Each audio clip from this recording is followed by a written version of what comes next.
बातमी पुण्यामध्ये दिल्लीमध्ये दाट धुकं असल्यामुळे पुणे विमानतळाला याचा फटका बसलाय। विमानतळावरून उड्डाणं 5 विमानं ही रद्द झालेली आहेत आणि गेल्या 3 दिवसांमध्ये 15 पेक्षा अधिक विमानांची उड्डाणं ही रद्द झाली आहेत। दिल्लीमध्ये पडलेल्या दाट धुक्याचा पुणे विमानतळाला फटका बसलेला आहे आणि पुणे विमानतळावरून उड्डाणं घेणारी 5 विमानं ही रद्द करण्यात आली आहेत। यामध्ये पुणे ते दिल्ली आणि दिल्ली ते पुणे विमान सेवेला दिल्लीतील धुक्याचा फटका बसलेला आहे। पुणे विमानतळावरून काल 5 विमानांचं उड्डाण करण्यात आलेलं होतं, मात्र ते रद्द करण्यात आलं आणि अनेक विमानांना याचा फटका बसलेला आहे।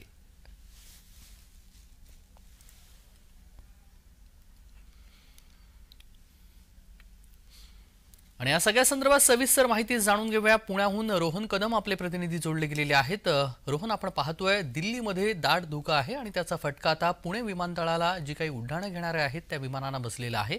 या क्षणाची काय ताजी अपडेट आहेत?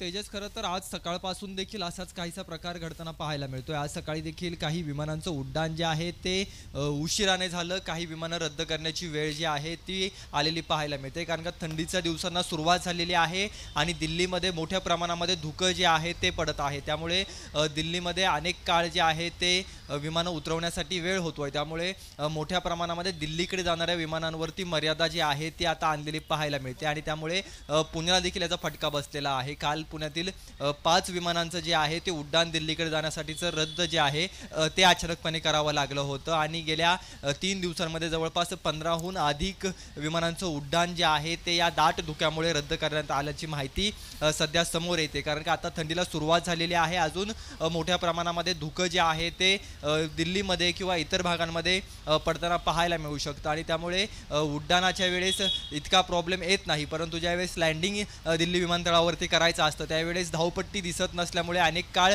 विमानं जे आहेत ते खोळंबलेले पाहायला मिळतात आणि तो धोका पुढचा संभवू नये किंवा अनेक काळ विमानं हवेमध्ये राहू नये, त्यामुळे मोठ्या प्रमाणामध्ये जे आहे ते उड्डाणं जे आहेत ते एक त्या ठराविक ठिकाणाहून करूच नाही अशा प्रकारची भूमिका प्रशासनाने घेतलेली आहे। त्यामुळे अनेक विमानांना फटका जो आहे तो या सगळ्या घटनांमुळे, या दाट धुकांमुळे जो आहे तो होताना पाहायला मिळतोय।